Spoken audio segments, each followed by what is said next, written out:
Esqueça a trilogia Nárnia. Esqueça. Trilogia de filmes Nárnia, pode esquecer. Porque, com certeza, a melhor saga de um personagem no cinema é a de Rocky Balboa. Se você não assistiu ainda, você tem que assistir. E você tem que assistir, vai levar um tempo, porque são Rocky 1, 2, 3, 4. Você pode pular o 5, que é terrível. Rocky Balboa, Creed 1 e recentemente lançado Creed 2. Contam a história desse boxeador. E, particularmente, irmãos, é um dos meus filmes preferidos. Falando especificamente em um dos filmes, o Creed, Nascido para Lutar, tem uma cena que me chama muita atenção. É quando o filho de Apollo Creed, Adonis, vai atrás de Rocky para pedir para que Rocky o treine. A questão é que o pai de Adonis morreu no ringue, após uma luta. E Rocky era o melhor amigo de Apollo. O jovem Adonis vai até o restaurante de Rocky e pede para que Rocky o treine. Rocky olha para ele e o pergunta: você tem dinheiro? Você tem estudo? Para que você quer subir no ringue para apanhar? A resposta de Adonis é clara: desde que eu nasci, a única coisa que eu sei é lutar. Esse foi o chamado de Adonis. E ele sabia muito bem o que fazer. E você, cristão, sabe o que deve fazer depois de chamado por Deus? Você sabe o que deve cumprir, preservar, zelar, depois de ter sido chamado pelo Evangelho? O texto que nós leremos apontará lições que nos ajudarão a compreender mais o nosso chamado. Vamos ao texto sagrado. 1 Samuel, capítulo 3. Por ora leremos o verso 10. Obrigado.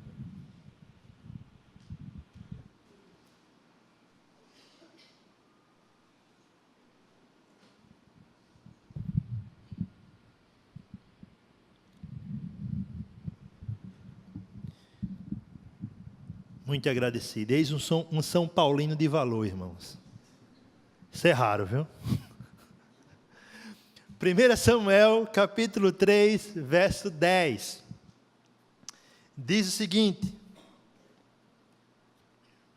O Senhor voltou a chamá-lo como nas outras vezes. Samuel, Samuel. Samuel disse: Fala, pois o teu servo está ouvindo. Vamos orar, irmãos. Senhor, Tu és glorioso, Tu és grande, infinito, e nós Te louvamos. Porque Tu, Senhor, domina a criação. Não há quem se compare a Ti. E, Senhor, se certa vez, quando perseguido por Saul, Davi se comparou a uma pulga diante daquele rei, quem somos nós diante de Ti? Nós não somos nada. Mas Te pedimos por misericórdia que continues a falar conosco, assim como falaste através dos louvores. Agora, fala através da Tua palavra. É o que eu te peço, no nome de Cristo Jesus. Amém. Bem, o filme que eu falei e a história da Bíblia tem algumas semelhanças. Como, por exemplo, assim como Rocky, Eli está velho. Também como Rocky, Eli foi um fracasso com sua família. Rocky era viúvo, não falava com seus filhos. Eli não dominava os seus filhos. E assim como o jovem Adonis, Samuel também tem uma convicção: a vida que o aguarda não é ao lado do seu pai que tem riqueza, chamado Eucana. A vida que o aguarda é no serviço ao santuário. O chamado que bradou no coração de Samuel é muito semelhante ao nosso chamado, ao chamado de cada cristão que está aqui nesta tarde. Porque eu quero afirmar, querido, que todo o cristão foi chamado pela palavra.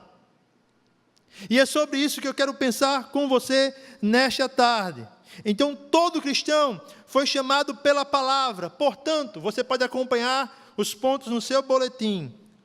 Ouça a palavra.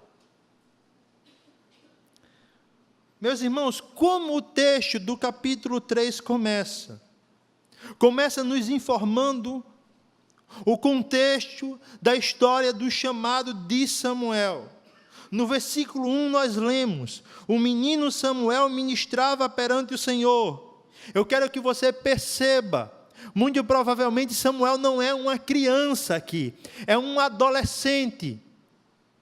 O tempo já se passou e aquele menino do capítulo anterior já é um adolescente. E ele continua dizendo, sob a direção de Eli. É Eli que ensina Samuel. E naqueles dias o Senhor raramente falava e as visões não eram frequentes. É interessante notar isso porque você observa no Pentateuco Deus se revelando continuamente a Moisés. Na realidade, a tenda do encontro era um lugar de conversa entre Deus e Moisés. Quando Josué assume, Deus também continua a falar, não na mesma proporção, mas fala com frequência com Josué. Contudo, na época dos juízes, Deus raramente fala. O povo se desviou tanto de Deus, que ele se afastou do povo. O povo foi guiado pelo seu próprio coração. E onde nós estamos nessa história, ainda na época dos juízes. Então Deus raramente se revelava.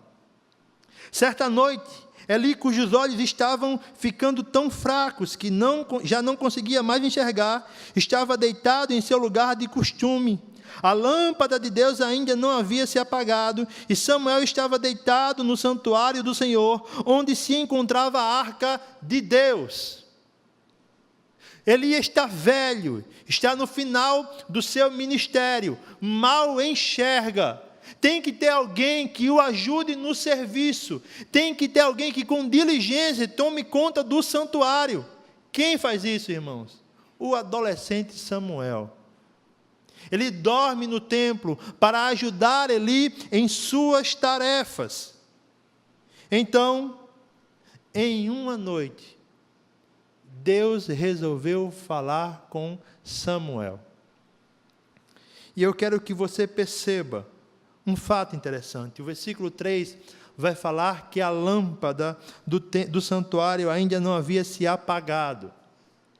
A ideia do texto era o candelabro que ficava aceso todas as noites no santuário, antes do lugar santíssimo. Ele deveria passar a noite aceso e ser apagado todas as vezes pela manhã. Então nós estamos no meio da noite. Alguns comentaristas vão dizer também que essa expressão, a lâmpada não havia se apagado, nos dá a entender que a esperança não havia se acabado totalmente. Havia ainda esperança para Israel. E é agora, no meio da noite, que a história vai tomar um outro rumo, através de um chamado divino. E como ele acontece? Por 3 vezes, Deus chama Samuel. Literalmente, irmão, Samuel ouve uma voz chamando o seu nome. Um adolescente. Um menino. E por 3 vezes, ele corre até Eli. E pergunta se Eli precisa de alguma coisa. E por 3 vezes ele responde que ele não está precisando de nada, e manda o menino voltar a dormir, mas a voz que chama o menino é maior que o seu sono.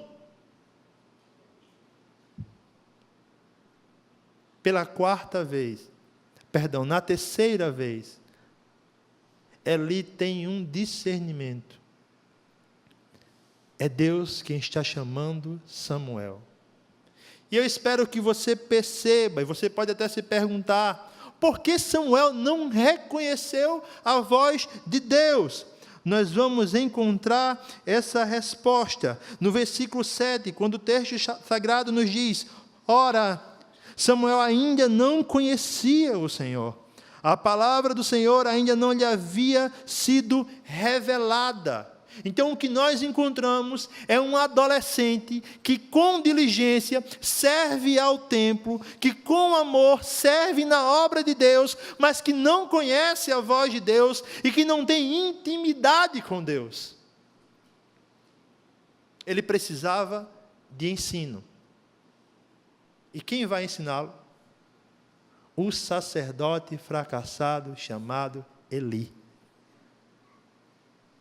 Ele diz a Samuel: Samuel, quando essa voz chamar você novamente, versículo 9, você deve responder: fala, Senhor, pois o teu servo está ouvindo.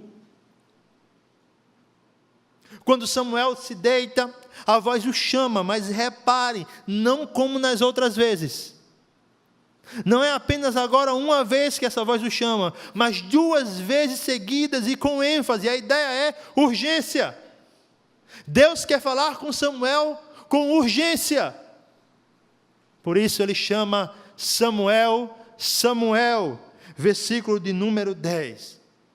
E agora, depois que foi ensinado, aquele menino sabe como responder à voz do Senhor. E como se responde à voz do Senhor, irmãos? Dizendo: fala, Senhor, pois o teu servo está ouvindo. Meu irmão, esse texto ensina para nós verdades maravilhosas.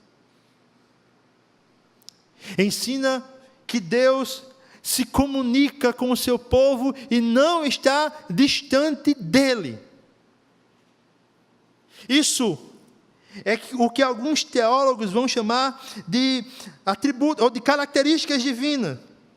2 termos específicos que alguns teólogos amam: transcendência e imanência. Quando nós pensamos na transcendência, nós pensamos em um Deus Senhor da criação, absoluto, inalcançável. Pensar num ser transcendente é pensar em alguém que, na nossa capacidade humana, não teríamos condições de conhecê-lo. Deus é transcendente. Ele está acima de nós, irmãos. Então eu e você, por mais que queiramos, não teríamos capacidade de conhecê-lo. Em outras palavras, se Deus quisesse, nós morreríamos procurando-o e jamais o encontraríamos. Ele é grande, irmãos. Ele é absoluto. Ele é Senhor do universo. Mas Ele é imanente. E na imanência, nós compreendemos que Deus resolveu se relacionar com o ser humano. Deus resolveu não ficar distante da humanidade. E o mais lindo de tudo, Deus resolveu se deixar ser conhecido pelo homem. Sabe por que nós conhecemos a Deus? Porque Ele quis que nós o conhecêssemos. E conhecêssemos tão pouco que a eternidade não será suficiente para terminar de conhecê-lo. O que está acontecendo no texto? Deus está mostrando a sua transcendência. Eu sou soberano. Está mostrando a sua imanência. Eu quero falar com você, Samuel. O Deus de Israel escolheu um adolescente para se comunicar diretamente. Então, se Deus fala conosco, A pergunta é: por que não estamos ouvindo? Ou melhor, quem você está ouvindo, meu irmão? Quais vozes dominam a sua audição? Meu querido irmão, quem você está ouvindo? É o seu time de futebol? Você fica ansioso pelo domingo, não para vir para a igreja, mas porque em determinada hora seu time vai jogar, e você fica com o coração na mão, e se seu time perde, você perde também o seu domingo? Quem domina, quem fala ao seu coração, são suas visões políticas, é o que o seu líder fala, é o que o seu partido, que você se afeiçoa, fala, que domina a sua vida. Então, se o seu líder fracassar, você também fracassará. Minha irmã, quem domina, a quem você está ouvindo? É a roda de fofoca, de pessoas que se juntam apenas para falar da vida dos outros, sem se importar com o coração de ninguém. Isso é pecado. Quem você está ouvindo? São suas paixões pecaminosas do coração que fazem com que você se porte de forma vergonhosa diante da sua família. Jovem, quem você está ouvindo? É a série que você tem que maratonar na Netflix e passar a noite acordado para acabar com todos os capítulos? É a curtição que faz você sair à torta e à direita, sem ter hora para voltar? Adolescente, quem você está ouvindo? É seu youtuber, cristão, não cristão, inimigo de Deus, declarado zombador da fé? Se você está ouvindo tudo isso, você está surdo para Deus. Como nós ouvimos a voz do Senhor, irmãos? Parece tão complicado hoje, mas é tão simples. Leia a Bíblia. Leia a palavra de Deus. Qual o espaço da Bíblia no seu dia? Você compreende que você tem uma revelação melhor que Samuel? Samuel não tinha a escritura completa, irmãos. Samuel não tinha toda a revelação de Deus. Era trabalhoso. E na época da sua adolescência era raro. Você tem ela todos os dias em suas mãos. Deus pode falar com você todos os dias. Todos os dias. Portanto, meu irmão, não ouça o seu líder político, ouça o líder do seu coração. Portanto, minha irmã, não se entregue às paixões ou às rodas de fofoca, se entregue à palavra. Portanto, meu jovem, não maratone série da Netflix a noite inteira, vá dormir e pela manhã medite na lei do Senhor. Portanto, adolescente, não deixe seu coração ser dominado por mentiras, antes abrace a verdade que é proveitosa para salvar a sua vida.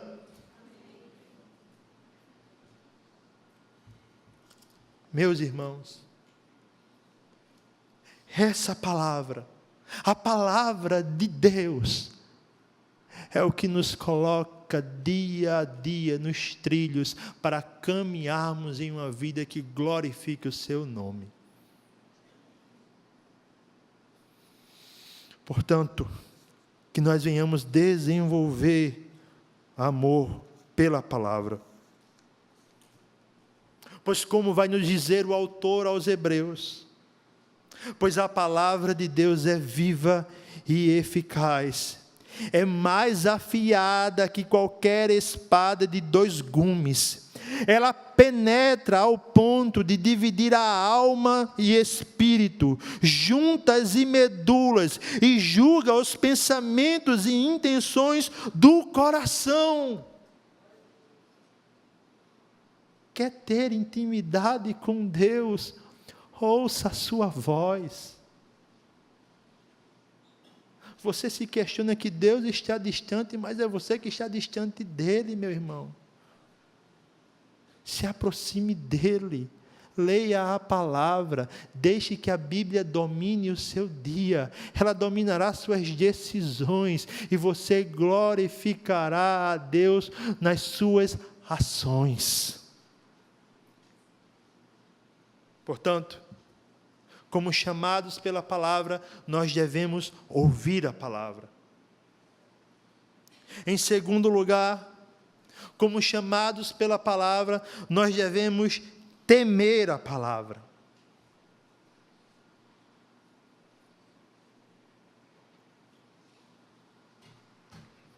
Acompanhe comigo a partir do verso 11.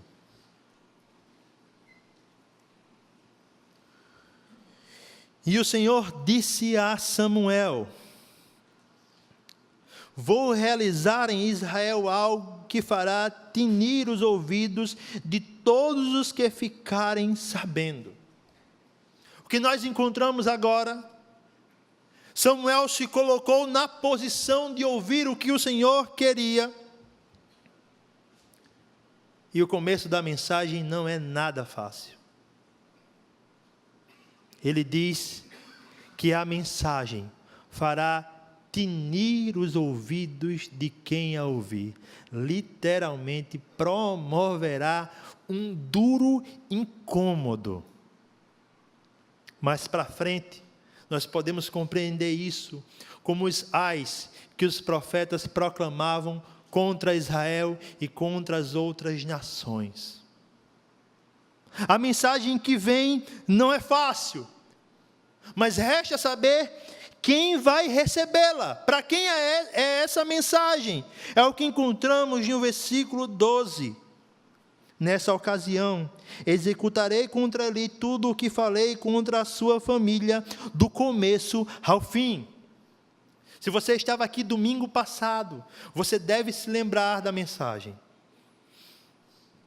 Em determinado momento, Deus levantou um homem para profetizar contra a casa de Eli, propriamente contra os 2 filhos de Eli, Ófni e Finéias, que eram corruptos, que se prostituíam no templo.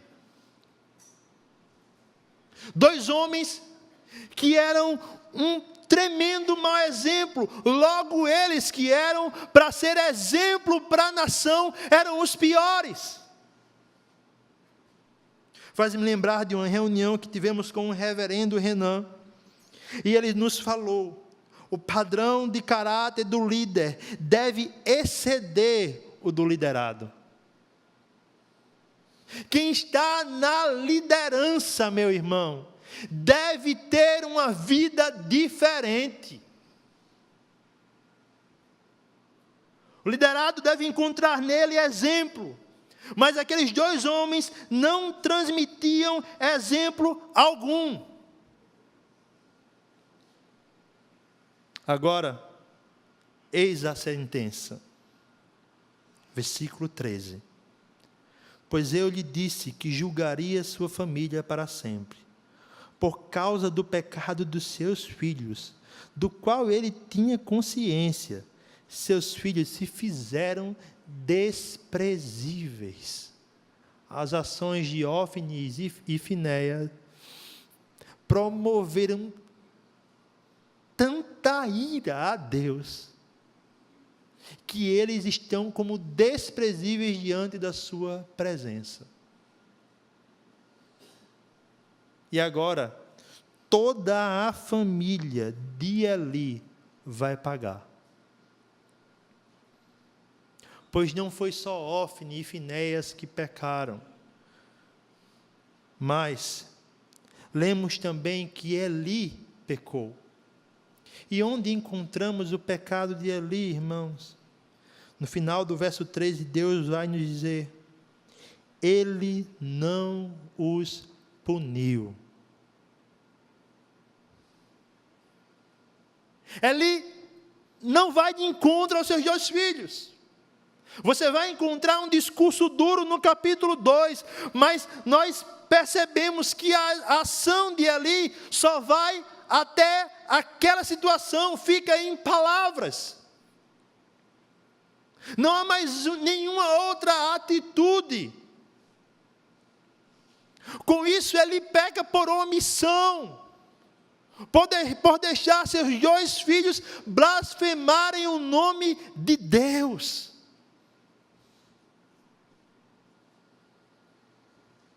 Não fazer nada diante de uma blasfêmia foi o pior pecado de Eli. E agora, irmãos, nós encontramos no versículo 14 a palavra mais dura que Eli ouviu. O versículo nos diz: Por isso jurei à família de Eli, jamais se fará propiciação pela culpa da família de Eli, mediante sacrifício ou oferta. Eu espero que você perceba o termo que a NVI vai usar. Algumas traduções usarão expiação. Expiação era oferta pelo pecado. Então, quando você pecava, você oferecia um sacrifício para que aquele pecado fosse coberto. Todavia, a NVI escolhe a palavra propiciação. E qual é a ideia? O sacrifício de propiciação tinha como objetivo desviar a ira de Deus. A ira não cairia sobre o homem, cairia sobre o sacrifício.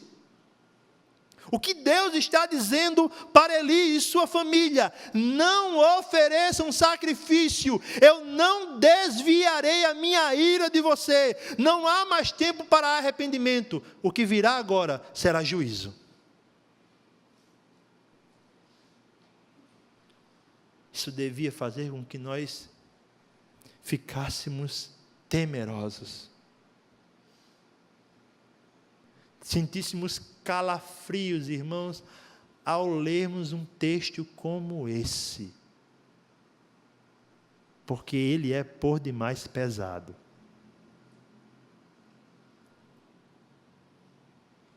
Meu irmão, você teme a pessoa de Deus? Você teme o Altíssimo? Como diz William Craig, parafraseando o seu livro Em Guarda, pior que negar a existência de Deus, em outras palavras, pior do que ser ateu, é afirmar que Ele existe, contudo, isso não fazer a mínima diferença em sua vida. Então, pior que ser um ateu é ler a Bíblia, saber que ela é a verdade e não dar a mínima. Por que os filhos de Eli não mereciam perdão, irmãos? Porque eles brincaram com as ofertas de sacrifício. Eles eram corruptos, não respeitando os sacrifícios pelo pecado, que era o caminho do arrependimento. Então, em outras palavras, se eles não criam no instrumento que Deus havia disponibilizado para confessar e se arrepender, como eles alcançariam arrependimento? Não há mais esperança. Que risco, meus irmãos, nós estamos correndo quando nós não tememos a Deus. Você, meu irmão, que é líder nessa igreja, me permita exercer liderança aqui, sem temer o Senhor, é procurar juízo, Eu e você, quando lêssemos um texto desse, era para o nosso coração tremer de medo diante da presença de Deus. Nós não podemos brincar com a fé aqui dentro. Nós não podemos brincar de ser crente, irmão. Porque brincar de ser crente traz juízo.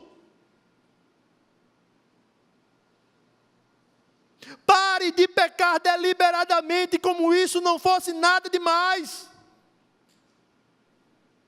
Deus está lhe vendo. Pare com isso hoje, antes que seja tarde demais, meu irmão. Você que lidera qualquer grupo na igreja, do PG ao mais simples, Deus colocou você em posição de honra diante dos demais, mas essa posição não é para privilégios, essa posição é para serviço. Tema a Deus. Uma ilustração que cabe muito bem sobre o que é temor é a seguinte: os pais geralmente colocam a mão na boca dos bebês para que ele possa morder. E aí você coloca sem medo, afinal, ele ainda não tem dente. Assim não vai ter força, não vai machucar você. Mas eu pergunto a você, você colocaria sua mão na boca de um leão? O leão engolirá facilmente a sua mão. Você respeita a força do leão, você teme o leão. Agora eu quero perguntar a você, o que é um leão comum diante do leão da tribo de Judá? Diante do Deus Todo-Poderoso. Tema o Senhor. Tema Ele. Viva uma vida em que a presença de Deus conforta o seu coração. É sinônimo de amor. Mas um amor tão respeitoso que a graça não é barata.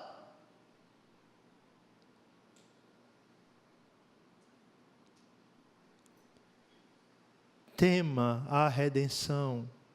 Ela custou o sangue do Filho de Deus. Portanto, viva em temor. Pare de brincar, meu irmão. Ou você esqueceu o que Paulo falou em uma de suas cartas? De Deus não se zomba. Que Deus firme o temor a Ele em nossos corações. Que nós venhamos a temê-lo. Nós vemos também, irmãos,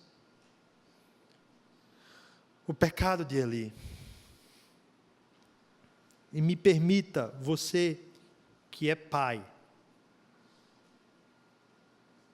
Eli fracassou por não punir os seus filhos. Eli fracassou por deixar os seus filhos viverem a vida do jeito que queriam. Eli fracassou porque não considerou que seus filhos poderiam perecer de forma terrível. Entregou a situação. Pai cristão, você não pode seguir o exemplo de Eli. Você não pode vacilar e recuar a sua mão.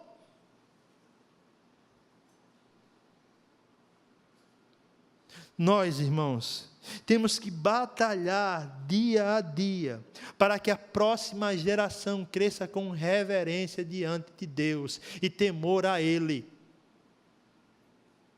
E essa foi uma responsabilidade que nos foi dada. Portanto, considere isso. Considere que seu filho tem que crescer no temor do Senhor. Crescer honrando ao Deus que o salvou. Pai cristão, você tem olhado o que seu filho tem curtido no Instagram? Se seu filho adolescente não lhe dá acesso ao Instagram, ele deve lhe dar. Você é o cuidador dele, meu irmão. Porque enquanto você dorme, o seu filho, que pode ter a idade de Samuel aqui, está curtindo páginas que desonram e ofendem a pessoa de Deus. Páginas que apoiam causas antibíblicas, como aborto, casamento homossexual. E cabe a você, pai, fiscalizar. E cabe a você, pai, educar para a glória de Deus. Cabe a você ensinar seu filho a se portar na igreja. Eu me lembro, quando minha mãe me levava à igreja, e eu não era uma criança fácil, irmãos. Não era. Dirigentes de círculo de oração infantil que o temam. Mas eu estava lá no banco, e quando eu começava a perder o freio durante o culto, eu recebia um alerta. E que alerta era esse, irmãos? Aquele olhar maravilhoso que só mãe sabe praticar. De longe ela olhava,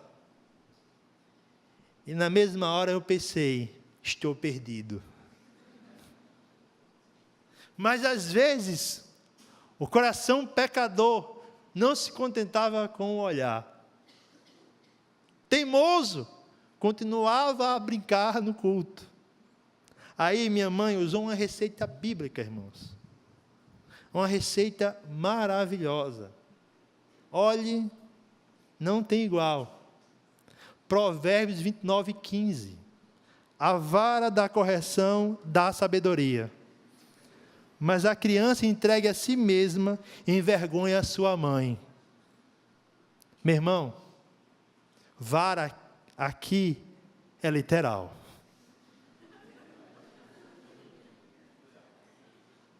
A correção vinha, irmãos. A correção vinha. Mas eu quero dizer a você, eu louvo a Deus pela minha mãe. Eu sou filho de uma crente, irmãos. E ela me educou. Eu sei que minha salvação foi escolha divina, mas eu não tenho como deixar de ser grato à minha mãe por todas as vezes que ela me disciplinou para estar no caminho.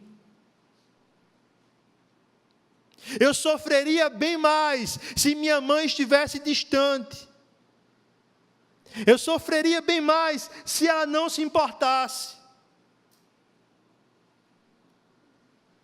Pai, o seu filho precisa de você.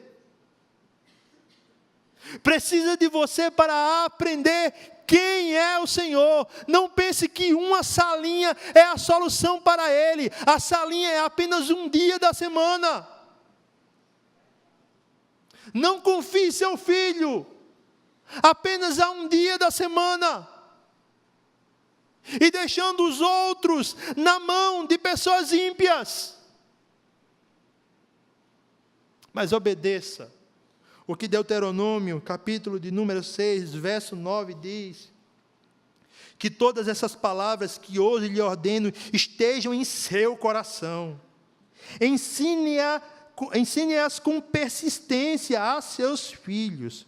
Converse sobre elas quando estiver sentado em casa, quando estiver andando pelo caminho, quando se deitar e quando se levantar.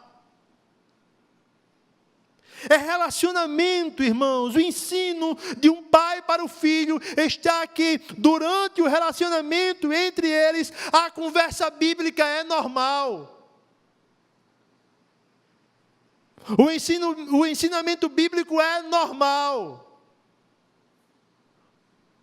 Às vezes nós choramos, como diz a expressão, quando o leite já está derramado. Quando o seu filho não quer mais vir à igreja. Batalhe contra isso. E se você não batalhou até hoje, comece essa guerra hoje. Discipline o seu filho, mas perceba, a disciplina com arrogância ou simplesmente se desfazer da ira só promoverá desgosto e rebeldia. Na disciplina, o pai sofre junto com o filho. E o filho deve sentir mais a desaprovação do pai do que o castigo. Não entregue seu filho à rebeldia. Eli entregou Hófni e Finéias, e veja o fim da sua casa. Portanto, tema a palavra. Nós, como chamados pela palavra, devemos ouvir a palavra, temer a palavra e devemos pregar a palavra. É o que acontece a partir do verso 15. Observe comigo. Samuel ficou deitado até de manhã, e então abriu as portas da casa do Senhor.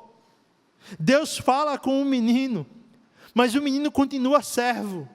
De manhã ele vai fazer as suas obrigações. Isso não subiu a cabeça do menino e não tornou ele um arrogante. Antes fez com que ele trabalhasse do mesmo jeito. E agora com medo, como nos diz o versículo 15. Ele fica calado diante de Eli.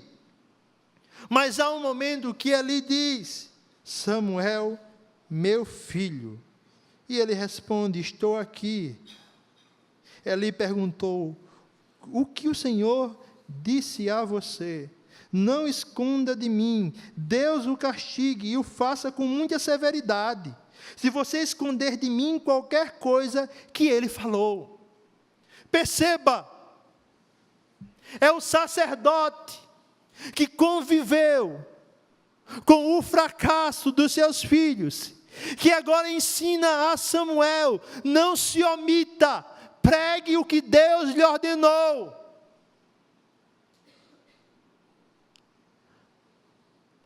A mensagem deve superar o medo no coração de Samuel. E aí nós encontramos no versículo 18 que Samuel fala tudo o que o Senhor tinha dito a ele. A reação de Eli é simplesmente aceitar, em dizer: Ele é o Senhor, que faça o que lhe parecer melhor. Você percebe que a primeira mensagem de Samuel foi proclamar uma mensagem de juízo para aquele que por muito tempo o criou. Eli teve mais contato com Samuel do que Ana e Elcana. Contudo, Samuel não se negou em pregar a palavra, mesmo que ela fosse duríssima. O que acontece então, meus irmãos?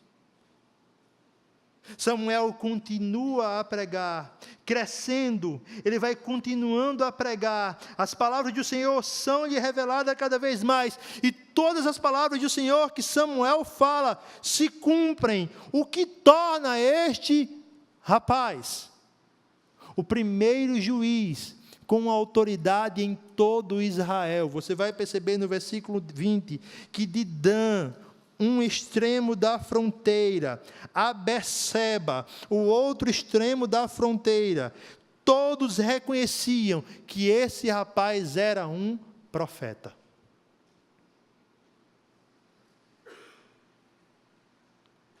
Samuel tem o seu ministério reconhecido por sua fidelidade. E se no começo do capítulo, as visões do Senhor, as revelações eram raras, observe o verso 21. O Senhor continuou aparecendo em Siló, onde havia se revelado a Samuel por meio de sua palavra. Veja que contraste. Antes eram raras, agora são contínuas. As revelações de Deus a Samuel são contínuas. A história muda. Pela fidelidade de Deus e pela obediência de um pregador, de um profeta. Pregue a palavra, meu irmão. E a sua pregação deve honrar 3 coisas: Deus, o povo e o tempo. Quando eu falo que sua pregação deve honrar a Deus, é que, como Samuel, você não pode esconder a mensagem do Evangelho. Samuel pregou a palavra com fidelidade. Nós temos que pregar a palavra com fidelidade. Não oculte a mensagem do Evangelho. Não se esconda. Pregue. Pregue todos os desígnios de Deus. Não alivie, como aliviam por aí, mudando os termos. Pecado é falha. Adultério é vacilo. Não, irmãos, o que a Bíblia chama de adultério é adultério e pronto. O que a Bíblia chama de pecado é pecado e pronto. Nós temos que pregar com fidelidade. Essa mensagem nos foi confiada. Portanto, não se negue. Cumpra o seu ministério fielmente.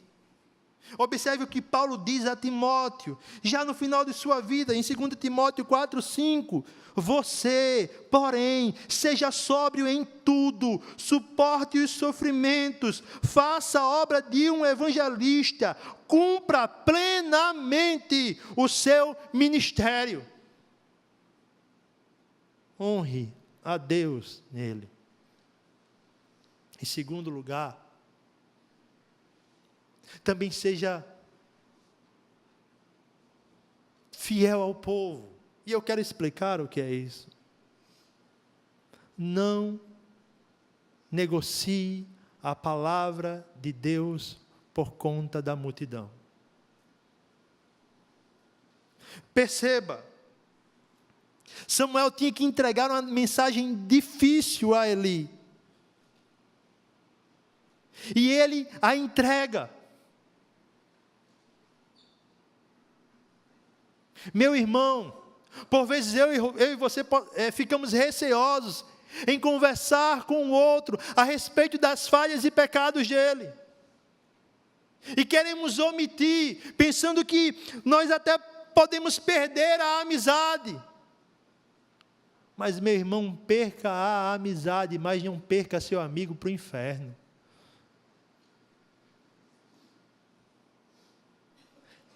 No entanto, 2 coisas devem dominar a forma com que você fala com os outros. A primeira delas, não se deixe ser dominado pela arrogância. Pessoas que enchem o peito e dizem, eu sou assim, eu vou lá e falo, eu não aliso, comigo é desse jeito. Não quer ouvir problema dele, eu sou direto e pronto. Como eu via por vezes, o que papai manda entregar, eu entrego e pronto. E entrega a mensagem com arrogância. Perceba, A pregação do Evangelho não pode ser separada do coração do pregador. Quando você for falar para alguém, lembre-se, podia ser você naquele mesmo pecado. Portanto, haja com misericórdia, haja com graça, com compaixão. Contudo, não omita, não queira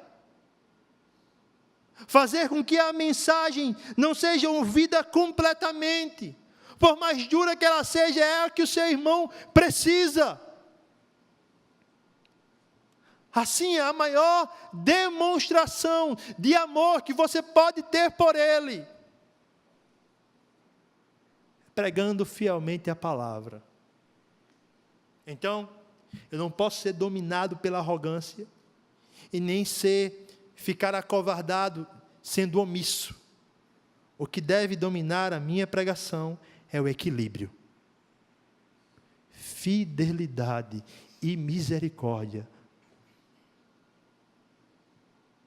Perceba também, meu irmão, que é o povo que reconhece Samuel como profeta. Ele não sai por aí dizendo que é profeta. Assim eu quero dizer, você que tem aspiração ao sagrado ministério, você pode afirmar para todo mundo e trazer para si o título de pastor, mas se o povo de Deus não reconhecer o seu pastoreio, ele fica só para você. A igreja tem que ver em você um pastor. O seu chamado tem que ser aprovado pela igreja. Ele é revelado, você é chamado por Deus, mas a igreja e a liderança confirmam o seu chamado. E no fim, meu irmão, pregue com fidelidade a Deus durante toda a sua vida. Comece bem e termine bem. Samuel, como podemos observar no texto, à medida que cresce, continua com fidelidade à pessoa de Deus. Diferente dos filhos de Eli, ele não se corrompe. Diferente dos filhos de Eli, ele não se desvia, mas permanece fiel. Qual é o nosso papel, irmãos? É daqui a 10, 20 anos, olharmos para trás e termos a certeza, eu continuo pregando o mesmo evangelho. Qual é o papel da IPBE? É daqui a 20, 30 anos, nós estarmos ainda firmados nessa palavra. Persevere, irmão, no tempo. Persevere para a glória de Deus, pois como disse o pastor Eduardo Leandro, na corrida da esperança, não vence quem chega primeiro. Isso aqui não é uma competição, irmão. Vence quem não se cansa. Sua pregação deve durar com perseverança. Deve honrar a Deus. Samuel agora está crescendo, fiel ao Deus que o chamou, ouvindo a sua voz e proclamando. No começo da pregação eu falei sobre o jovem Adonis. Ele disse que nasceu para lutar. Um homem nasceu para lutar, mas existe outro homem que nasceu para morrer. Cristo veio à terra para morrer pelos nossos pecados. Cristo veio à terra em obediência ao chamado do Pai, para que através da sua morte, todos chegassem ao pleno conhecimento do Deus vivo, todo aquele que crê. Nós devemos honrar a mensagem de Deus. Nós devemos amar a mensagem de Deus, porque o chamado do Evangelho, o chamado da palavra, nos trouxe até aqui. Portanto, cristão, viva com fidelidade diante de Deus. E no final das nossas vidas, que nós venhamos a dizer como o apóstolo Paulo: combati o bom combate, terminei a corrida, guardei a fé. Que Deus em Cristo abençoe a sua igreja.